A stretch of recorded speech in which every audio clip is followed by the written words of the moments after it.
이 책은 결국 평범함과 특별함에 관한 이야기라고 생각합니다. 나의 평범함이 누군가에겐 특별함일 수 있으며 우리 어느 한 면은 빛나고 있으리라는 사실입니다. 이 책은 너무나도 평범한 삶을 살아가는 고등학생 수연의 시점에서 전개됩니다. 어쩌면 그 평범함이 그녀의 특색처럼 느껴질 정도에 정말 어떠한 장점도 단점도 눈에 띄지 않는 수연은 어느 날 꿈에서 같은 반 친구인 우연을 마주치게 되고 눈물을 흘리며 꿈에서 깨어납니다. 이후 그녀는 기존에 관심을 가지지 않던 우연에게 우연히 관심을 가지게 되고 어쩌다 보니 그가 계속해서 보고 있던 비밀 SNS 계정 고요의 바다를 발견하게 됩니다. 이후 그녀는 종달새라는 비밀 SNS 계정을 만들어 그 계정과 교류하고 그리고 이를 계기로 우연의 SNS 계정 또한 발견하여 그와도 비밀 SNS 계정 속에서 관계를 맺어나가게 됩니다. 그리고 그녀는 그 고요의 바다라는 SNS 계정의 주인이 그녀가 동경하던 같은 반 여자아이 고요라는 점을 알게 됩니다. 그리고 모종의 사건을 거쳐 그녀가 좋아하던 반 최고의 인기남 정우와도 비밀 SNS 계정 뒤에서 관계를 맺어나가게 되죠. 이렇게 일방적인 익명성에 쌓인 관계 속에서 그녀는 그들의 뒷면을 마주합니다. 자신처럼 평범해 보이던 우연에게서 특별한 면모들을 그리고 그녀가 동경하던 고요와 정우의 평범하고 나약한 면모들을 말이죠. 이 책은 결국 평범함과 특별함에 관한 이야기라고 생각합니다. 청소년기에 흔히 하는 착각이자 그 시기에만 가질 수 있는 특권 중 하나는 세상의 중심이 자신이라는 믿음일 것입니다. 하지만 그 믿음은 그리 오래가지 않습니다. 고등학교에만 들어오더라도 우리는 공부도, 운동도, 외모도 주인공감이 아니라는 사실을 깨닫게 되는 경우가 많습니다. 사실 틀린 말도 아닙니다. 어떤 것이든 가장 높은 비중을 차지하는 것은 평범함입니다.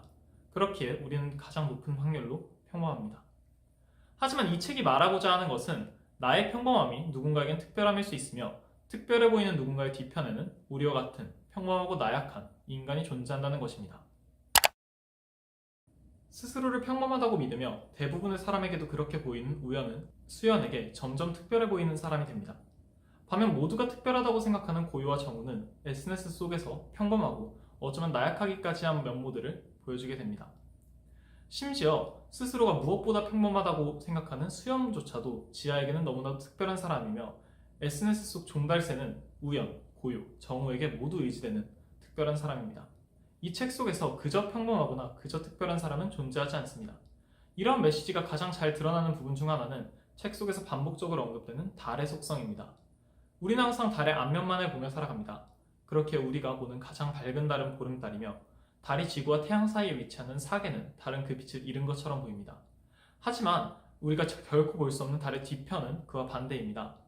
달의 뒷면은 사계일 때 가장 밝고 보름일 때 가장 어둡습니다. 그리고 그 빛과 어둠은 누구도 볼 수 없죠. 심지어 달 그 스스로는 앞면이든 뒷면이든 본인이 빛난다는 사실을 자각하지 못할 겁니다. 달은 어쩌면 태양의 빛을 보며 자신이 빛나지 않는다는 사실에 절망할지도 모를 일이죠. 그리고 우리를 둘러싼 많은 사람들도 달처럼 언제나 어느 한 면은 빛나고 있지만 보는 시선에 따라 그것이 다를 뿐이며 그 스스로는 자신의 빛을 보지 못하고 타인의 빛을 보며 절망하고 좌절하는 것은 아닐까요? 저는 학교에서 뮤지컬을 한 적이 있습니다. 그리고 그 과정에서 알게 된 것이 하나 있다면 남들의 화려한 무대와 저의 백스테이지를 비교하지 말자는 것이었습니다.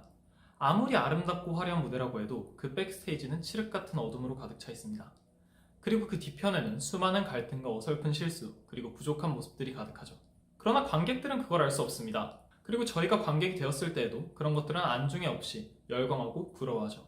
여러분과 저 또한 마찬가지입니다. 여러분이 어떤 일을 해내더라도 여러분은 그 뒤편의 어려움, 어설픔, 그리고 시행착오들을 모두 알고 있기에 그것이 별거 아닌 것처럼 느껴질 수 있습니다. 반면 남들의 성과는 너무나도 깔끔하고 멋있게 느껴지죠. 하지만 그들의 어두운 백스테이지는 여러분과 같은 어려움과 어설픔이 있었을 겁니다. 마치 고요의 내면처럼요. 그러니 여러분도 여러분의 공연을 펼쳐낼 때에는 그 백스테이지의 기억을 잠시 잊고 그 자체의 아름다움을 즐기셨으면 좋겠습니다. 평범하고 지루한 과정들은 잠시 잊고 그 자체의 특별함을 직시하셨으면 좋겠습니다. 그것이 여러분이 여러분을 더 사랑할 수 있게 도와주고 여러분 머릿속에 그리는 여러분의 모습을 더 찬란하게 해주고 무엇보다도 여러분의 다음 준비와 과정을 더 열정적으로 만들어줄 테니까요. 누군가는 자신이 평범하다는 사실에 우울하고 누군가는 자신을 특별하게 보는 누군가의 시선에 압박감을 느낍니다. 이 두 가지는 모두 사실은 자신이 평범하고 치열한 과정 속에 산다는 것을 알기에 나오는 아픔입니다. 누군가에게는 특별할지 모르는 우리의 모습조차 우리는 그 과정을 너무 잘 알고 있고 그 결과에 너무나도 익숙하기에 이를 평범함이라고 이름 붙이곤 합니다. 우리는 아마 절대 스스로의 빛을 직접 볼 수 없을 겁니다. 그러나 분명한 것은 어떠한 과정을 거쳤든 우리 어느 한 면은 빛나고 있으리라는 사실입니다. 이 사실이 여러분이 그리고 제가 스스로를 사랑하는데 조금이나마 도움이 되길 바라며 이 영상을 마치겠습니다. 감사합니다.